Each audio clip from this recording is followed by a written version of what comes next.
During operation, Timken tapered roller bearings undergo enormous amounts of stress. This stress can cause extensive damage to the bearing if it has inadequate or contaminated lubricant, was damaged or dropped during installation, or was adjusted or installed improperly. Today we'll look at ways to tell what went wrong with a bearing by looking at the type of damage it received. First, we look at the effects of debris contamination on the bearing. Debris contamination causes small bruises or indentations along the raceway, reducing the lifespan of the bearing. This debris can come from any number of sources, including a leaky seal, contaminated lubricant, other fatigue parts, or the use of a brass tool during installation. This is why cleanliness during bearing installation is so vital to ensuring safe operation. Water or moisture contamination is also a common cause of bearing damage. This moisture could enter the bearing during the installation or could be the result of fluctuating temperatures forcing the steel to sweat or extract moisture from the air. This moisture rusts or etches away at the raceway material, creating dark lines along the race roller contact points. If a bearing with etching damage is used, the resulting stress along the damaged sections will cause it to look something like this. As you can see, the etched areas of the raceway have suffered deep extreme line spalling due to the elevated stress in temperature the bearing undergoes during operation. Chunks of the raceway material have been torn off by the rollers as they pass, causing damage to the bearing.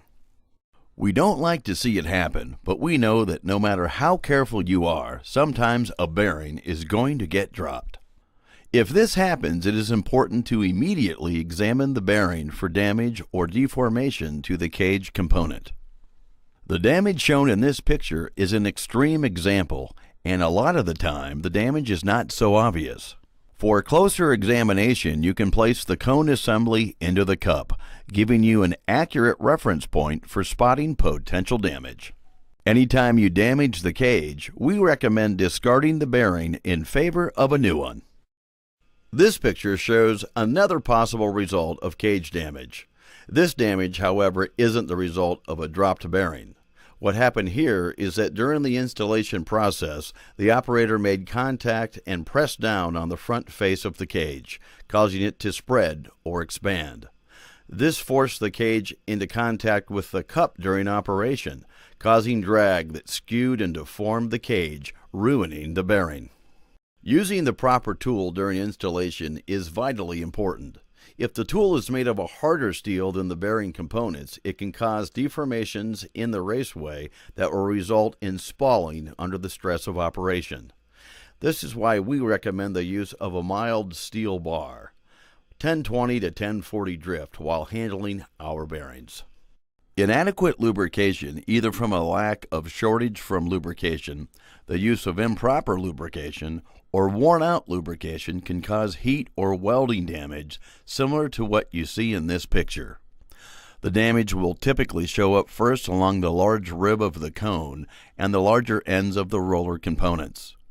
This is because the two areas are the only sections of our bearings that undergo sliding contact, which produces high levels of friction and heat when inadequately lubricated. Peeling or micro-spalling is also caused by inadequate lubrication, especially during high loads. This happens when inadequate lubrication or overloading forces metal-to-metal contact between the raceway and the rollers, generating excess heat and wearing away the raceway material. A more extreme case is shown here. Excessive preload during adjustment and/or overloading the vehicle can sometimes cause rapid and deep spalling, as seen in this picture.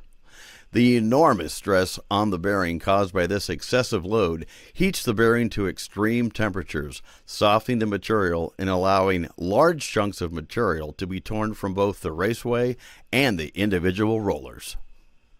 At the opposite end of the spectrum, leaving excessive end play during adjustment or an improperly seated cup can cause the sort of misalignment damage seen in this picture.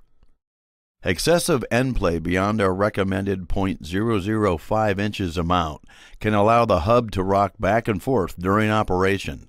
disrupting the even distribution force along the rollers that our bearings depend on. This will result in one-sided deep spalling along the raceway or cone. This ends our examination and discussion of the various causes of bearing damage. The common factor among all the examples given has been human error during the adjustment, handling, or lubrication stages of installation.